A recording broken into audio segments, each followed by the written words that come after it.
لیکن 25 سال سے پہلے اگر وہ تصرف کر دے اپنے مال میں، کوئی صورت استعمال کر دے، تو پھر ایسی صورت میں قبل ذالک نفذ تصرفہ، تو اس کا تصرف نافذ ہو جائے گا، اس کا وہ تصرف کام کر جائے گا، عمل میں لایا جائے گا، کیونکہ اہلیت بہرحال اس کے اندر ہے، مال اس کا ہے۔ اب اگر 25 سال کا ہو گیا اور اب بھی اس کے اندر عقل نہیں آئی ہے تو کیا کیا جائے؟ امام اعظم فرماتے ہیں اس کا مال اس کے حوالے کر دیا جائے، اگرچہ ابھی تک اس کے اندر عقل و فراست نہ آئی ہو، کیونکہ 25 سال کی عمر تک انتظار کیا جاتا ہے، بچپنا چلا جائے اور عقل آ جائے۔ اگر 25 سال تک عقل نہیں آئی تو اب عقل آئے گی نہیں اس کی، اور عقل آنے کے انتظار میں روکا گیا تھا، جب نہیں آئے گی تو پھر ایسی صورت میں اس کا مال اس کے حوالے کر دیا جائے گا۔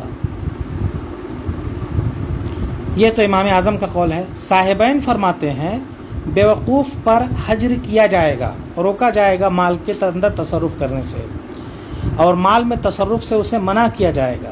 لہٰذا اگر وہ بیع کرتا ہے، کوئی چیز بیچتا ہے، خریدتا ہے، تو اس کا کیا ہوا یہ سودا نافذ نہیں ہوگا، معلق رہے گا۔ حاکم اگر اس میں کوئی مصلحت دیکھے گا، فَإِنْ كَانَ فِيهِ مَصْلَحَةً، اگر اس میں کوئی مصلحت ہوگی،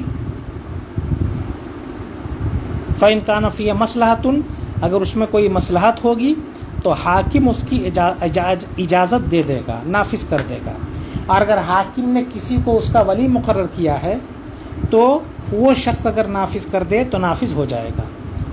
وَإِنْ آتَقَ عَبْدًا، اور اگر وہ غلام آزاد کرتا ہے تو چونکہ یہ ایسی چیز ہے جو نافذ ہو جاتی ہے، اس لیے غلام آزاد ہو جائے گا، اس کی آزادی نافذ ہو جائے گی۔ لیکن غلام پر لازم ہوگا کہ آزادی کے بعد اپنی قیمت بھر مال جمع کرے، کوشش کرے اور اس کے حوالے کر دے تاکہ اس کا نقصان نہ ہونے پائے۔ وَكَانَ عَلَى الْعَبْدِ، اور غلام کی ذمہ داری ہے، اس پر لازم ہے، أَن يَسْعَى فِي قِيمَتِهِ، کہ اپنی قیمت کے لیے کوشش کرے، محنت کرے اور اسے واپس کر دے۔ وَإِن تَزَوَّجَ امْرَأَةً، اگر اس نے کسی عورت سے نکاح کر لیا تو اس کا وہ نکاح کرنا درست ہوگا، کیونکہ یہ تصرف کا حق اسے ہے۔ اب اگر اس نے مہر کو متعین کی تو چونکہ بیوقوف ہے، اس کو مصلحت پتہ نہیں ہے اور صحیح طور پر وہ اپنے فائدے کا کام کر نہیں سکتا، لہذا اگر مہر متعین کر لیا ہے تو مہر مثل کے مقدار جائز ہوگا، کیونکہ اتنا عورت کا حق ہے، اس سے زائد جو ہے وہ باطل ہو جائے گا، کیونکہ وہ عورت کا حق نہیں تھا۔ اور سمجھدار ہوتا کیا ہوتا تو الگ بات تھی، یہ اس کے اپنی طبیعت سے مانا جاتا۔ اب جو شخص بچہ ناسمجھ تھا بچپنے میں، بالغ ہو گیا اب بھی ناسمجھ ہے، تو حکم کیا ہے؟ اس کے تعلق سے صاحبین فرماتے ہیں لا یدفع الیہ مالہ ابدا، اس کو اس کا مال کبھی نہیں دیا جائے گا۔ اس سے آپ نے سمجھ لیا کہ گویا امام اعظم کے نزدیک 25 سال کے بعد حوالے کر دیا جائے گا، اور صاحبین کے نزدیک 25 سال کے بعد عقل آئے تو ٹھیک ہے، نہیں تو پھر حوالے نہیں کیا جائے گا، اس کے مال کے تصرف کا کوئی دوسرا ذمہ دار بنایا جائے گا۔ حتی یونس منہ الرشد، یہاں تک کہ اس سے عقل کی بو آئے، اور اس کا تصرف اپنے مال میں جائز نہیں ہوگا، بیع وغیرہ کرتا ہے تو 50 سال کا بھی ہو جائے نافذ نہیں ہوگا۔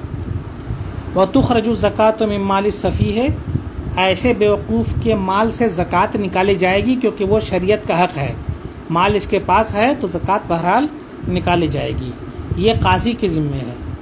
وَيُنْفَقُ مِنْهُ عَلَىٰ أَوْلَادِهِ وَزَوْجَتِهِ، اور اس کے مال میں سے اس کے بیوی بچوں پر اس کی وَمَنْ تَجِبُ نَفْقَتُهُ عَلَيْهِ مِنْ ذَوِي أَرْحَامِهِ، اور اس کے رشتہ داروں میں سے جن کا نفقہ اس پر واجب ہے ان سب پر خرچ کیا جائے گا۔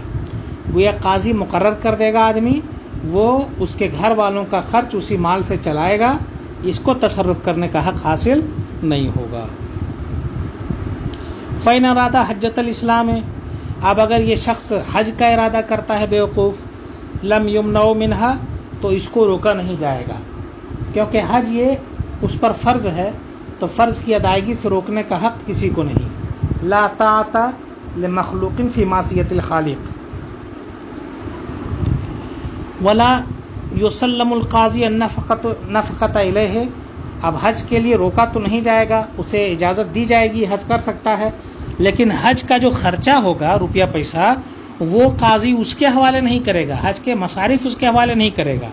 ولیکن یسلمها الی ثقۃ من الحاج، لیکن وہ اس کے ساتھ کے کسی بھروسے مند حاجی کے حوالے کرے گا، اس کو پیسہ دے دے گا کہ وہ اس کو استعمال کرے اس کی ضرورت کے لیے. ينفقها علیہم فی طریق الحج، جو حج کے سفر میں اس کے اوپر خرچ کرے گا، کرایہ، بھاڑا، کھانا پینا، اس طور پر. اب اگر یہ مریض ہو جاتا ہے تو ایسا بیوقوف، تو فرماتے ہیں فَإِن مریضا، اگر مریض ہو گیا، وَأَوْصَى بِوَصَايَا فِي الْقُرَبِ وَأَبْوَابِ الْخَيْرِ، اور اس نے وصیت کی قربت میں، قربت کا مطلب عبادت میں، وَأَبْوَابِ الْخَيْرِ، اور خیر کی راہ میں، یعنی فی سبیل اللہ اس نے کچھ وصیت کی، میرے پیسے میں سے مسجد بنا دینا، مدرسہ بنا دینا، غریب مسکین کو دے دینا، اس طریقے کی باتیں کی، تو کیا ہوگا؟ کہتے جازا ذالک فی ثلث مالہ، اس کی یہ وصیت جائز ہوگی اس کے ثلث مال میں، کیونکہ یہی وصیت کا محل ہے کہ مرنے والے کی وصیت اگر کسی کے لیے ہو تو وہ ثلث مال میں جائز ہوتی ہے. باقی 2/3 کے حقدار اس کے ورثہ ہوتے ہیں. وہ بلوغ الغلام بالاحتلام. اب پتہ کیسے چلے گا کہ بچہ بالغ ہو گیا ہے؟ کہتے لڑکے کا بلوغ، لڑکے کا بالغ ہونا احتلام کے ذریعہ ہے. والاحبال والانزال، اور احبال یعنی حمل ٹھہرانے، والانزال اور انزال کے ذریعہ، منی کے انزال کے ذریعہ ہے. کب؟ جبکہ وہ عطی کرے. یعنی یہ صورتیں ہیں، یہ علامت ہے اس کے بلوغ کی. اب اگر یہ چیز اس کے اندر نہ پائی جائے تو کہتے فحت یتیم لہ 18 سنہ، تو یہاں تک کہ اس کے 18 سال پورے ہو جائیں امام اعظم کے نزدیک. اصل میں یہ نماز کے اعتبار سے بالغ ہونے اور مال کے تصرف کے اعتبار سے بالغ ہونے کا حکم الگ الگ ہے. وبلوغ الجاریۃ بالحیض والاحتلام والحبل، اور لڑکی کا بالغ ہونا حیض کے ذریعہ ہے یا احتلام کے ذریعہ ہے، اور حمل ٹھہرنے کے ذریعہ ہے، کہ یہ سب اس کی علامتیں ہیں. فَإِن لَّمْ يُوجَدْ ذَلِكَ، اب اگر یہ نہ پائے جائے تو یہاں تک کہ اس کے 17 سال پورے ہو جائیں. اور امام ابو یوسف امام محمد فرماتے ہیں جب لڑکا لڑکی کا 15 سال پورا ہو جائے تو وہ دونوں بالغ مان لیے جائیں گے. وَإِذَا رَاهَقَ الْغُلَامُ وَالْجَارِيَةُ، اب اگر غلام، لڑکا لڑکی قریب البلوغ ہو گئے، مراہق ہو گئے، وَأَشْكَلَ أَمْرُهُمَا فِي الْبُلُوغِ، اور بالغ ہونے کے معاملے میں ان کا معاملہ مشکل لگ رہا ہے، سمجھ میں نہیں آ رہا ہے کہ بالغ ہوئے ہیں یا نہیں ہوئے ہیں. وقالا، اور دونوں کہتے ہیں کہ ہم بالغ ہو گئے. فالقول قولهما، تو بات انہی کی مانی جائے گی. اور واحکامهما احکام البالغین، اور ان کا حکم جو ہے وہ بالغین ہی کا حکم ہے، کہ جو بالغوں کے ساتھ کیا جاتا ہے وہی سلوک ان کے ساتھ بھی کیا جائے گا. یعنی جو بالغین کا معاملہ ہے وہی معاملہ ان کے ساتھ ہوگا، اور اسی طرح کے مکلف اب یہ بھی سمجھے جائیں گے.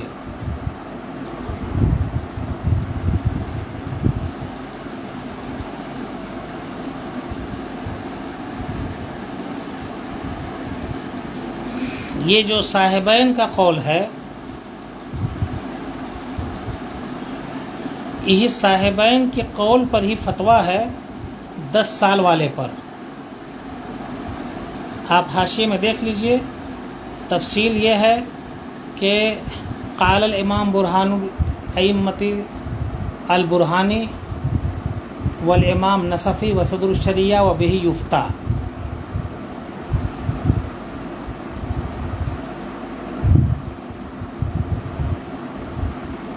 اور معاملہ یہ ہے کہ صاحبین کا جو قول ہے یہی امام اعظم سے بھی مروی ہے. آخر میں دیکھیے وہ علیہ الفتویٰ، اسی پر فتویٰ ہے. تو بہرحال اسی کا اعتبار ہوگا. اب اگلی گفتگو اور انشاءاللہ کل کے سبق میں سماعت کریں.